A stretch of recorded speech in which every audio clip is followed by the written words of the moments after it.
Welcome to Liberty Affairs. We have all heard and read horror stories over the last couple of months about corporate hospitals charging lakhs of rupees for COVID treatment and bankrupting the patients. Ambulances charging tens of thousands of rupees for a short haul. Oxygen suppliers ripping people off. Even when families cremate their loved ones, corporates are offering exorbitantly priced packages. People wondered if there is no end to corporate greed and exploitation. But hold your horses right there. I am going to argue that high prices are a necessary evil. They benefit us more than they hurt us. Let us see how. During natural disasters and epidemics, why do prices of certain products and services go through the roof? Prices go up because there are 5 patients who need a bed, but only 1 is available. When 5 people are asking for a bed, who will the hospital give the bed to? The one who pays the most. There are 5 people who need an ambulance, yet there is only 1 available. Who does the ambulance owner offer his service to? To the one who pays the highest. Government responds to the citizens' hue and cry over corporate greed and imposes price caps and threatens corporate violators with fines and jail.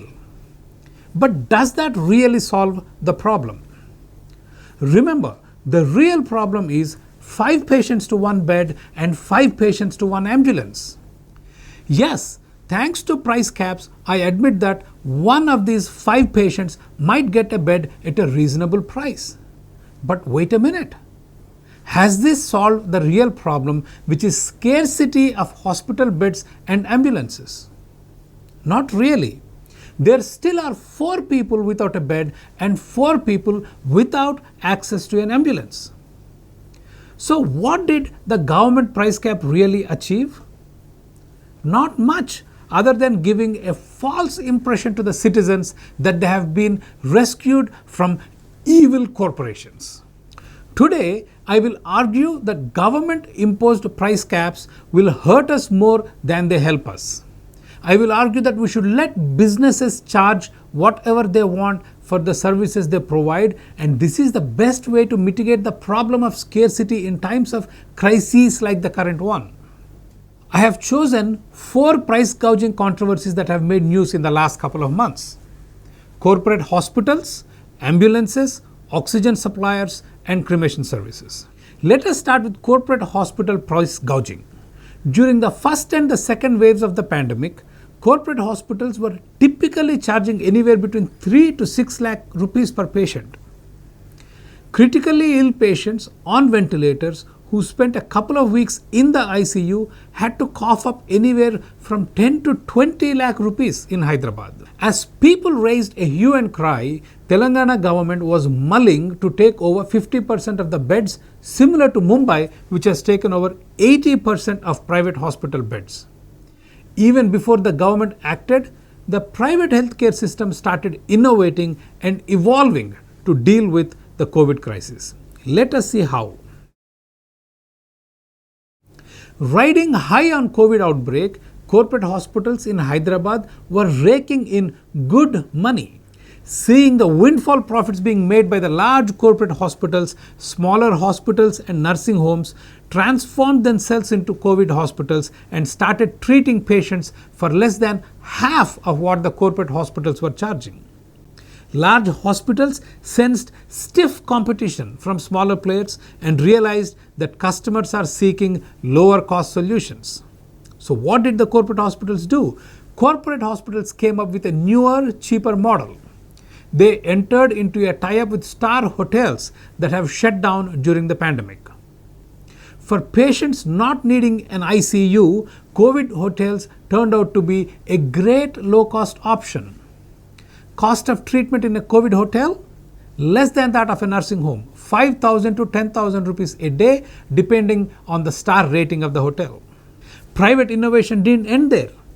Medical fraternity quickly realized that over 90% of COVID patients will experience mild symptoms and do not even require a hospital admission. To treat this vast untapped population, many large corporate hospitals started offering online treatment packages. The starting price of these packages is as low as 4,000 rupees. Patients subscribing to this package get a COVID kit with necessary medicine, pulse oximeter, thermometer, gloves, N95 mask, and a daily Zoom call consultation with qualified doctors and nurses. So far, what have we learned from this experience? 1. Price gouging invites competition, which leads to increased availability of treatment facilities. As we have seen, profits made by the big hospitals attracted smaller hospitals and nursing homes to enter the COVID treatment race. To the contrary, government price caps don't increase the supply of beds. In fact, price caps have a reverse effect. They reduce bed capacity because hospitals, instead of treating COVID patients, they prefer more lucrative treatments like heart surgeries and cancer treatment. What increased the COVID bed capacity in the private sector is competition among service providers. It is the profit-seeking nature of the business that has added additional beds. Number 2, another effect of price gouging is optimal use of treatment resources. High cost ensures that scarce resources are used by those who really need them, meaning those that are critically ill. Would you spend lakhs of rupees on COVID treatment if your symptoms are mild?